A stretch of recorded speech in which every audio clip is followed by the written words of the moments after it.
Hello everyone, myself Akash.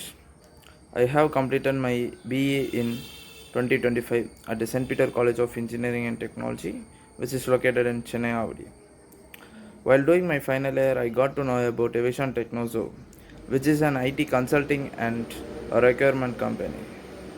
Through that, I have contact the concerned person and get the guidance about the courses, and I have enrolled for 45 days internship program.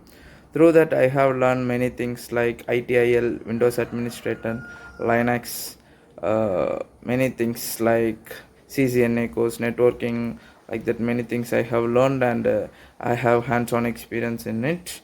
And they have taught me about troubleshooting also.